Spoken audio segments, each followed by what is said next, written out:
कि जिसके करने की रुचि न हो और कोई अकस्मात किसी प्रकार हम उसे कर डालें, चाहे अपनी निर्बलता से अथवा किसी प्रलोभन से अथवा किसी भय से, जिसकी करने की रुचि नहीं है उसको यदि कर भी डालें तो न तो करने में सुख मिलता है और करने के पश्चात बहुत बड़ी व्यथा होती है, बहुत बड़ी पीड़ा होती है।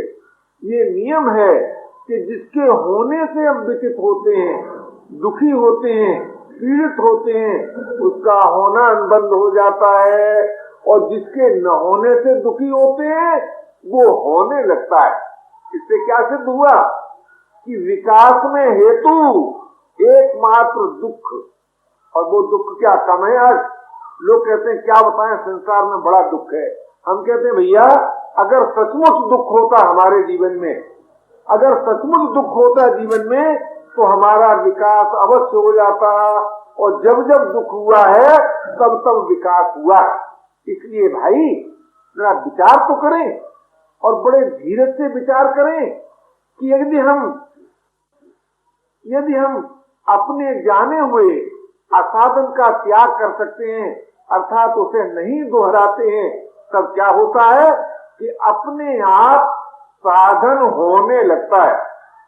और जब अपने आप साधन होने लगता है तब करने का अभिमान नहीं होता, और जब करने का अभिमान नहीं होता तब फल की आशा नहीं होती, और जब फल की आशा नहीं होती तो अपने आप होने वाले साधन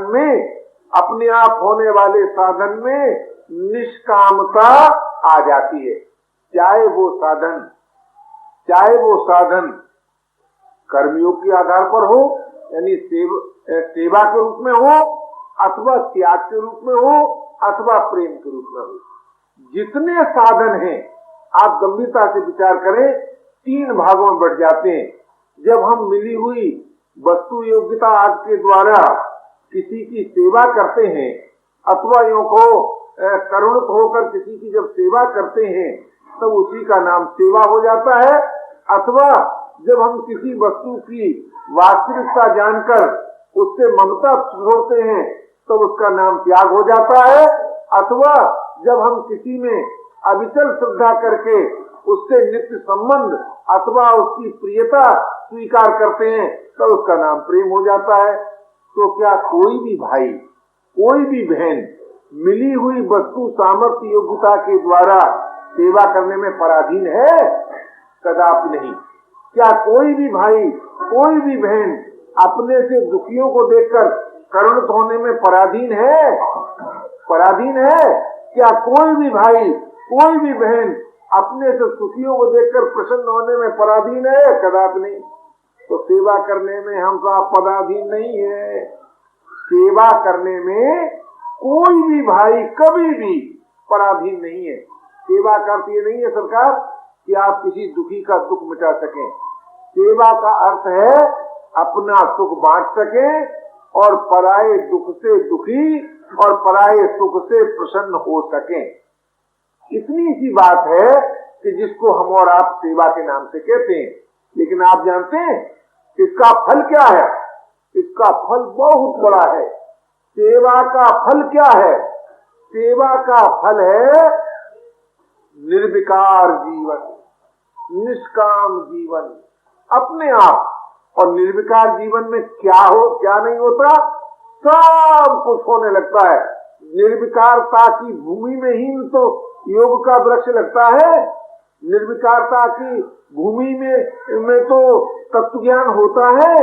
निर्विकारता की भूमि में ही तो परम प्रेम की अभिव्यक्ति होती है। तो भाई वो जो निर्विकार जीवन है वो प्रत्येक भाई को, प्रत्येक बहन को प्राप्त हो सकता है। क्यों? निर्विकार जीवन की प्राप्ति वर्तमान की वस्तु है। भाई मानव सेवा संघ के सिद्धांत के अनुसार तो मानव मात्र निर्दोष है, लेकिन वो निर्दोषता का भास क्यों नहीं होता? उस निर्दोषता की अभिव्यक्ति शरीर में, इंद्रियों में, प्राणों में, मन में, बुद्धि में क्यों नहीं प्रतीत होती? केवल इसलिए नहीं प्रतीत होती कि हम निर्दोषता की स्थापना करके निश्चिंत नहीं होते, निर्भय नहीं होते। जब तक आप निश्चिंत नहीं हो सकते, जब तक आप निर्भय नहीं हो सकते, तब तक जिसकी आप स्थापना करेंगे उसकी अभिव्यक्ति हो ही नहीं सकती। तो कहने का मेरा तात्पर्य था, प्रत्येक भाई का, प्रत्येक बहन का वर्तमान सर्वदा सर्वांश में निर्दोष है। और भाई सर्वांश में दोषी तो कभी कोई हुआ ही नहीं, हो सकता ही नहीं, हुआ नहीं, हो सकता नहीं। तो जो बात हुई नहीं, हो सकती नहीं, और हम मान लेते कि हाय हाय रे हम तो बड़े रागी हैं। अरे भाई ऐसा कहो कि हमारे जीवन में भी राग रहा था और उसका परिणाम हमने दुख भोगा था, अशांति भोगी थी। अब हमको जब मालूम हो गया कि राग उत्पन्न हुआ था और उसके न दोहराने से वो नाश हो सकता है, तो मैं सच कहता हूँ कि यदि आज प्रत्येक भाई, प्रत्येक बहन दृढ़ता पूर्वक इस बात को स्वीकार करे कि मैं वीतराग हूँ, मैं वीतराग हूँ, तो आप वीतराग हो सकते हैं, इसमें लेस मात्र संदेह नहीं। लेकिन निर्धन होने पर धन का चिंतन कर सकते हैं, निर्धन होने पर धन का चिंतन कर सकते हैं, निर्बल होने पर बल का चिंतन कर सकते हैं, रोगी होने पर स्वस्थ शरीर का चिंतन कर सकते हैं। यानी जो नहीं हो सकता है उसका चिंतन करने में आप समर्थ हैं, और जो हो सकता है उसके करने में आज असमर्थ पाते हैं। क्या यही मानव जीवन है? क्या यही आप अपने विवेक का आदर करते हैं? जरा सोचिए और गंभीरता से इस पर विचार कीजिए कि हर एक भाई, हर एक बहन वीतराग वर्तमान में है, वीतराग वर्तमान में है। और वीतराग होते ही योग ज्ञान तथा प्रेम की अभिव्यक्ति स्वतः होती है। अब आप बताइए कि साधन में कहाँ असमर्थता है, साधन में कहाँ कठिनाई है? कठिनाई वही है कि जहाँ हम साधन जनित सुख का भोग तो करना चाहते हैं और साधन नहीं करना चाहते। वीतराग होने से क्या होता है महाराज? आज लोग पूछते हैं वीतराग होने से क्या होता है? किसी ने कह दिया ये होता है, तो उसे तो हम चाहते हैं, लेकिन वीतराग होने के लिए जो अपने में राग रहित होने की स्थापना करना है उससे बचाते हैं। प्रेम जनित रस तो चाहते हैं, लेकिन प्रेम प्राप्ति के लिए जो प्रभु में आत्मीयता करना है उसमें विकल्प करते हैं। तो ध्यान दीजिए। तो कहने का मेरा तात्पर्य है कि भाई ये मानव जीवन का महत्व है कि प्रत्येक भाई, प्रत्येक बहन वर्तमान में ही राग रहित होकर योगवित हो सकते हैं, योगवित होकर तत्ववित हो सकते हैं, तत्ववित होकर परम प्रेम से को प्राप्त कर सकते हैं। इसमें लेस मात्र भी संदेह की बात नहीं। तो मिले हुए के सदुपयोग के द्वारा हम सबको करने के राग से रहित होना है और सुंदर समाज का निर्माण हो जाना है। मैं तो करना है ये भी बात आपसे बता लेता हूँ, आपको करना नहीं है, राग रहित भी होना है और सुंदर समाज का निर्माण भी हो जाना है। तो करना क्या है कि मिले हुए का सदुपयोग। आप कहेंगे मिले हुए का सदुपयोग क्या होता है? कि आपके पास जो है वो उसकी सेवा में लगा दो जिसके पास नहीं है। कि अब आप कौन भाई नहीं जानता? भाई कौन सी बहन इस बात को नहीं जानती कि जो अपने पास है वो उसकी सेवा में लगा दिया जाए कि जिसके पास नहीं है। इसमें क्या कठिनाई है? कठिनाई केवल ये है कि आप उसको अपना नहीं मानते, बस यही कठिनाई है। और ये अपना नहीं मानते, ये भी आपका ज्ञान नहीं है, ये आपका विवेक विरोधी विश्वास है। नहीं, मैं आपसे पूछता हूं, जिस शरीर को आज अपना शरीर कहते हैं आप, थोड़ा ध्यान दीजिए कि वो शरीर जन्म से पहले क्या था?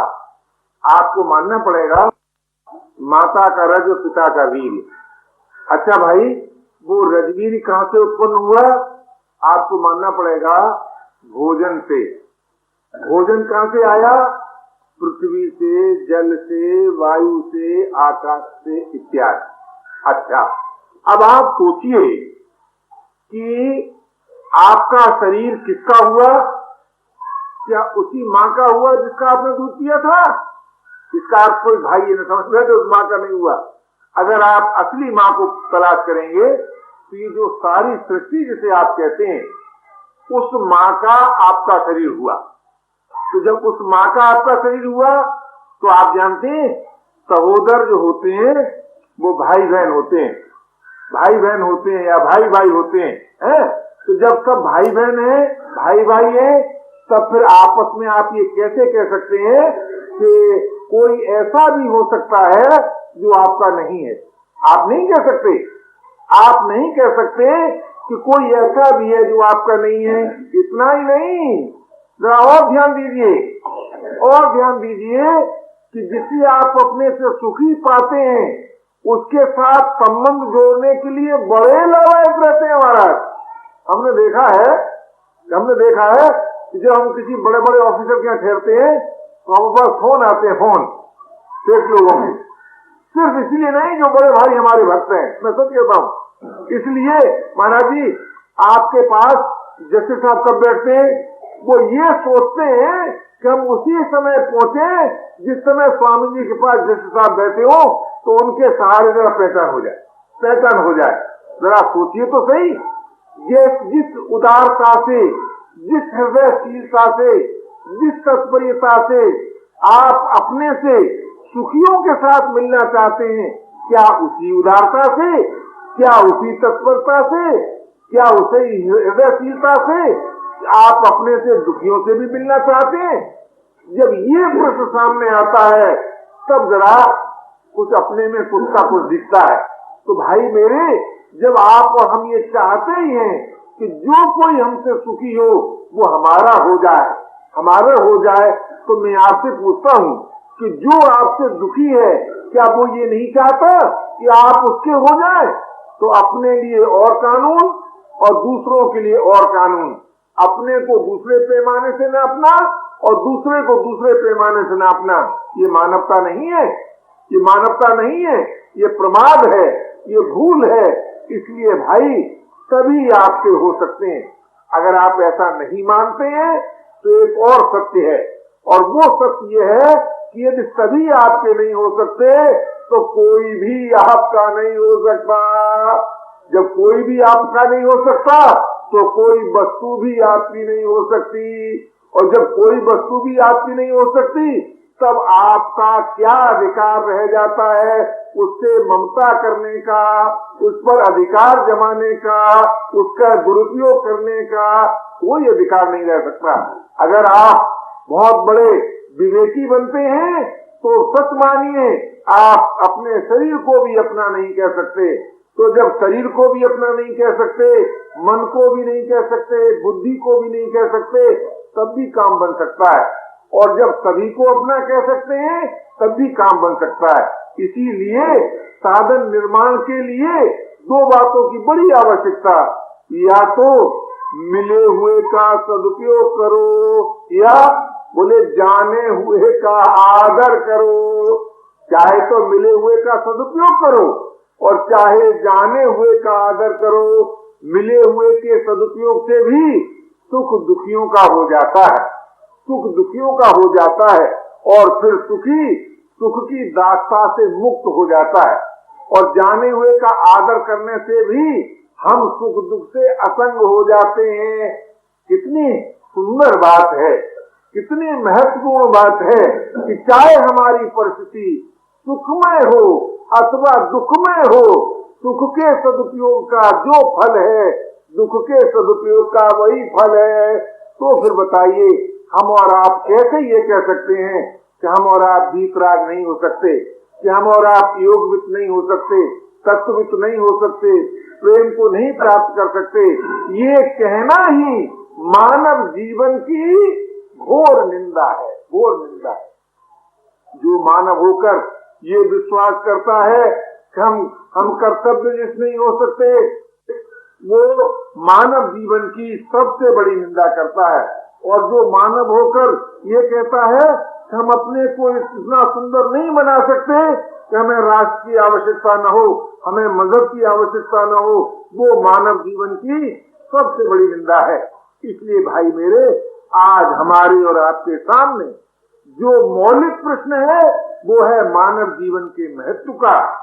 वस्तुओं के महत्व ने हमें लोभी बनाया, व्यक्तियों के महत्व ने हमें मोही बनाया, अवस्थाओं के महत्व ने हमें परछिन्न बनाया। इसलिए भाई अब हम थक गए कि विकार युक्त जीवन रख नहीं सकते।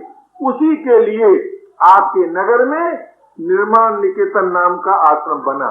वो इसलिए नहीं बना कि शरणानंद कहीं से आकर वहां रहेगा या राधानाथ साहब जी कहीं से आकर रहेंगे। वो बना तो केवल इसलिए कि आप लोग मानव हैं, और वो आश्रम शरणानंद का नहीं है, बुधिया जी का नहीं है, किसी व्यक्ति विशेष का नहीं है। वो आश्रम है मानव मात्र का। और जब मानव मात्र का जो आश्रम है तो उसमें जाकर बैठकर प्रत्येक भाई को अपने विवेक के प्रकाश में अपने जाने हुए असाधन का त्याग करना है। जब हम अपने जाने हुए असाधन का त्याग करेंगे तब सच मानिए अपने आप साधन की अभिव्यक्ति होगी। और जब साधन की अभिव्यक्ति होगी तब हम सब साधन निष्ठ हो जाएंगे। साधन निष्ठ होते ही अपना कल्याण और सुंदर समाज का निर्माण होगा। ये निर्विवाद सत्य है।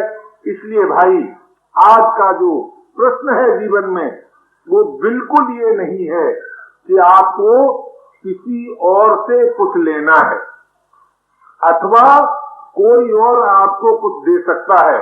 आज का मौलिक प्रश्न तो ये है कि जो आपको प्राप्त है उसका सदुपयोग कीजिए। तो प्राप्त क्या है? विवेक शक्ति प्राप्त है, भाव शक्ति प्राप्त है और वस्तु अवस्था परिस्थिति प्राप्त है। तो जो प्राप्त है उसका जब आप उपयोग करने लगते हैं तब आप सच्चे साधक हो जाते हैं। और उपयोग करने में जो कठिनाई मालूम हो आपको उसको सहन कीजिए। सच्चाई की खोज करने में जो कठिनाई है वही न तप है। तो उस तप से आप में सामर्थ्य आएगी। आप सच मानिए उस अनंत की हेतु की कृपा निरंतर योग की, ज्ञान की, प्रेम की वर्षा कर रही है। परंतु दुख की बात यह है कि हम उस कृपा की उस कृपा का के द्वारा जो वर्षा हो रही है उसका उपयोग नहीं कर पाते। आप कहें कैसे उपयोग नहीं कर पाते? क्या हम थोड़ी देर के लिए शांत होते हैं? यदि शांत हुए होते तो आपको स्वयं अनुभव होता कि प्रभु की कृपा शक्ति योग दे रही है, प्रेम दे रही है, ज्ञान दे रही है और हम उससे सद्रूप होकर कृत हो रहे हैं। परंतु दुख की बात तो ये है कि बड़े बड़े कार्य कर सकते हैं, बड़े बड़े अभ्यासी हो सकते हैं, बड़े बड़े पुरुषार्थी हो सकते हैं, लेकिन 2-3 मिनट भी शांत नहीं रह सकते। क्या ये भी वीरता है? क्या ये भी बल है? क्या ये भी पुरुषार्थ है जो आज हमारे लिए शांत रहना भी दुर्लभ हो गया? आप सोचें और विचार करें कि यदि हम और आपने शांत का संपादन नहीं किया तो सच मानिए विकास नहीं हो सकता। और जब विकास नहीं होगा तो ह्रास होगा, क्योंकि जीवन में, परिवर्तनशील जीवन में स्थिति नहीं है। या तो हमें विकास की ओर जाना है या ह्रास होना है। इसलिए भाई मानव सेवा संघ की नीति के अनुसार हम सबको शांति का संपादन करना है। शांति के संपादन में कोई भी भाई कोई भी बहन कभी भी न असमर्थ है न पराधीन है। क्यों? शांति मिलती है विश्राम से, और विश्राम मिलता है 3 प्रकार से, या तो मिले हुए के सदुपयोग से, या तो मिले हुए के सदुपयोग से, या जाने हुए के आदर से, या अनंत की शरणागति से।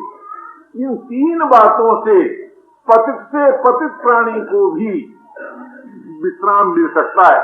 मैं आपसे ये नहीं कहता कि आप मेरे मत का अनुसरण करें, आप अपने ही मत का अनुसरण करें, लेकिन किसी भी मत का अनुसरण करें आपको मिले हुए का सदुपयोग करना ही पड़ेगा, जाने हुए का आदर करना ही पड़ेगा, और जिसकी आप सत्ता स्वीकार करेंगे, जो आपका लक्ष्य होगा, उसकी शरणागति स्वीकार करनी ही पड़ेगी। यही 3 साधन के मूल तत्व हैं। तो इन तीनों मूल तत्व में से आप जिसको अपना सकें, अपनी रुचि योग्यता सामर्थ्य के अनुसार उसको अपनाकर साधन आरंभ कर दें, सिद्धि अनिवार्य है और इसी जीवन में है। जब मैं ये कहता हूं कि अभी है तो मेरे बहुत से साथी टोकते हैं और इस बात को भूल जाते हैं कि जिस कारण से मैं अभी की बात कहता हूं, आप उस हेतु को अपनाइए, फिर देखो अभी है कि नहीं है। शरणागति अभी हो सकती है, विवेक का आदर अभी हो सकता है, मिले हुए का सदुपयोग अभी हो सकता है। जिस क्षण से आप मिले हुए का सदुपयोग करना आरंभ करेंगे, आप सच मानिए आवश्यक वस्तुएं आपके पास आने के लिए लालायित हो जाएंगी। आज क्या है, वस्तु का चिंतन करते हैं, वस्तु नहीं मिलती, तब क्या होगा कि वस्तु आपका चिंतन करेगी और आवश्यकता से पहले आती जाएगी। लेकिन इस बात पर भरोसा नहीं। भरोसा किस बात पर कि चतुराई से, छल से, किसी न किसी प्रकार से जहां कहीं वस्तु मिल सके छीन लो। इस बात से कभी आप वस्तुएं आपको प्राप्त नहीं हो सकती, कभी नहीं प्राप्त हो सकती। आप कहें हम तो प्राप्त कर लेते हैं, आप प्राप्त कर लेते हैं, ये आपकी बुद्धि का धोखा है, ये भ्रम है। प्राप्त नहीं कर लेते हैं, अपने को खो बैठते हैं, तो अपने को खो दिया और आपने ये मान लिया कि हमको वस्तु प्राप्त हो गई, तो या कोई वस्तु प्राप्त हो गई, जो कुछ था वो और नाश हो गया। इसलिए भाई, हर एक भाई को, हर एक बहन को निश्चिंत होकर, निर्भय होकर, शांत होकर, अगर उसके सामने दुख है तो कोई भय नहीं, सुख है तो कोई उस सुख के द्वारा अपना महत्व नहीं। महत्व केवल इस बात में माने कि भाई जो है उसका दुरुपयोग नहीं करेंगे, जो नहीं है उसकी कामना नहीं करेंगे। भला बताइए, इस बात के मानने में आपको क्या कठिनाई है? जो है उसका सदुपयोग करें, जो नहीं है उसकी कामना से रहित हो जाए, तब क्या होगा? निश्चिंतता रहेगी कि नहीं? निर्भयता रहेगी कि नहीं? निश्चिंतता भी रहेगी और निर्भयता भी रहेगी। तो ये जो निश्चिंतता जो है, ये चाहे आपको मालूम हो या न मालूम हो, ये एक बड़ा भारी वैज्ञानिक प्रयोग है। ये ऐसा प्रयोग है कि जितनी आपके जीवन में निश्चिंतता रहेगी, उतनी आप में सामर्थ्य का विकास होगा।